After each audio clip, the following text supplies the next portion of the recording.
The following lesson will help you review our current grammar concepts, el pretérito. Remember, I indicated that el pretérito, the past tense, it is a very challenging concept and you will need to master going into Spanish too.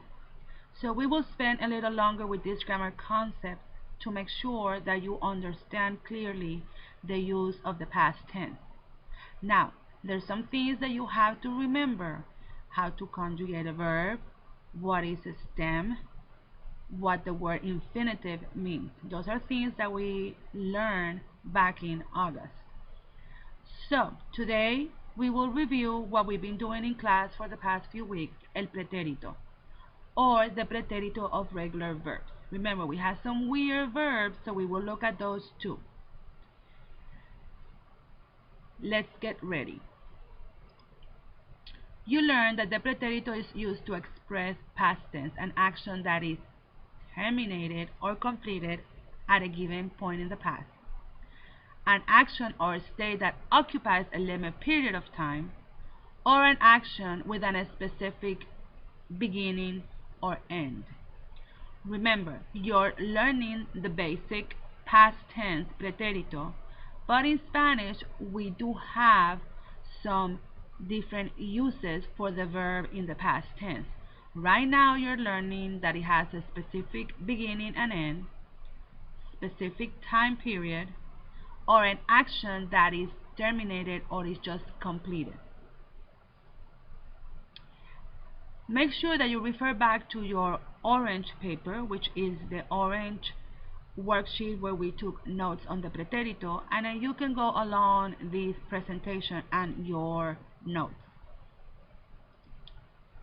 How to conjugate a verb in the past tense. Remember, our verbs we classify with endings in AR, ER, or IR. Let's look at AR first. Example, tomar, to take or to drink. That is one of your vocabulary words. So remember the steps. Hopefully you are thinking about drop the ending and then swap. For AR, you will swap for an E, haste, o, amos, aron. Again, those endings for the AR verbs in the past tense. Haste, o, amos, aron. We do have hastes, but we just look at it and we move on. We're not conjugating in the vosotros form.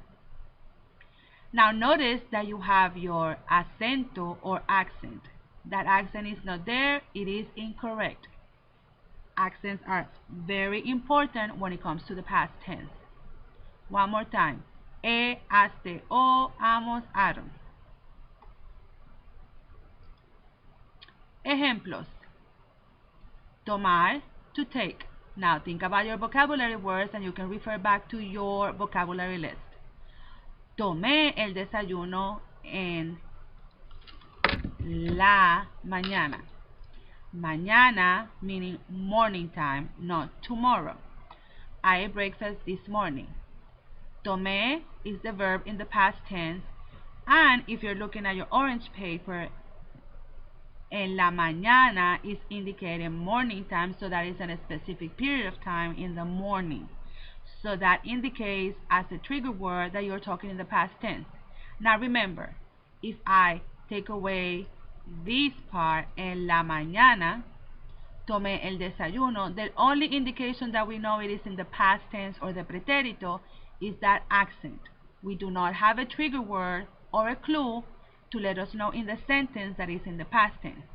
Now, how will you know to conjugate the verb in the past tense? I will have to tell you because you don't have a trigger word or a clue. Now, if you ever have a sentence like this where it says that something happened in the morning and it's already afternoon, you know that the action already took place.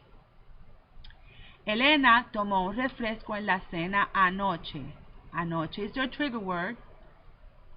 Tomar again is your verb ending in AR. You conjugate Elena tomó, accent on the O. Los estudiantes, that's your subject, so you have to think about the ellos form, plural. Tomaron, ending-aron, un examen ayer. So by now, you should have also in your orange paper that long list of trigger words or clues that will indicate that the action already took place yesterday, last night, this morning. Now, mañana could be a little confusing because mañana by itself also means tomorrow. ER verb, remember, regular follows the same pattern as the AR. You drop the ending, you swap. Swap, y, iste, yo, imos, yeron. One more time. Y, iste, yo, imos, yeron. Accent on the E, accent on the O, only two accents, remember those. Examples. The verb comer, to eat. Comí los frijoles en una tortilla. If you look at the sentence, no trigger words, but we know we're conjugated in the past tense. I ate the beans in a tortilla. Comimos en la cafetería de la universidad. One more time. We ate in the cafeteria. No trigger words, but we know we are talking about the past tense. Juan comió en la casa de sus abuelos. Juan ate at his grandparents' house. So, if you come across sentences like these and you don't know what tense to conjugate, most likely you have to read your instructions to know that you have to conjugate in the preterito. IR verbs. By now you know that the IR and ER verbs, ER, ER, they're conjugated the same way, with the same endings. Y, iste, yo, imos, yeron. Here's your example. Vivir, to live. Viví en Perú por 3 años. I live in Peru for 3 years. There is a length of time that indicates a period of time that you live in Peru. Mis abuelos vivieron en Florida toda su vida, all their lives. More examples. Vivimos en Nueva York ahora. We live in New York now. Now, let's just clarify this. Vivimos en Nueva York ahora is not an indication of the past tense. So, vivimos en Nueva York. Vivimos en Puerto Rico el año pasado. We lived in Puerto Rico last year. So, you definitely need to review your trigger words and your clue words so that you can use them correctly. Also remember, you will be writing sentences and you need to use your trigger words like el año pasado to make your sentences more complex. Our irregular verbs. You already studied the car, gar, sar. Car, gar, and sar. So remember, you change car, gar, sar, the ending of those verbs, to que,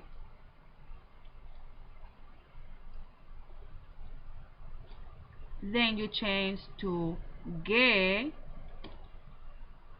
and the last one, we. Now remember, we gave you like a little rhyming pattern for those car, gar, sar. Que huese, que huese. Almorcé, the C changes to a C. Almorcé, almorzaste, almorzó, almorzamos, almorzaron. Remember, almorcé in the yo form. So up here in the attic is where the changes take place. Same thing with the other ones. Llegué, the changes take place here in the attic, yo form.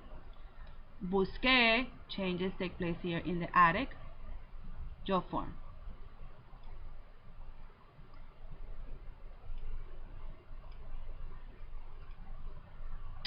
Now, last, to understand the use of the preterito, one more thing. You have to remember that it's an action that is terminated or completed. Salió, yesterday, it already happened. Compró un coche, bought a car, already happened. An action or state that occupies a limit of time. How long did Lorena study for? 2 horas. How long were you at visiting Osaka in Mexico? The whole month of July. So it's an action that occupies a period of time. And third, with a specific beginning and end. At what time the concert started? At 7. At what time the project started, or I started working on the project? Yesterday. That specific time was yesterday, not the day before yesterday. So still indicating a beginning and end. Hopefully this quick review will help you understand your pretérito. Remember, you could go to conjuguemos.com or quizlet.com to review more of your pretérito.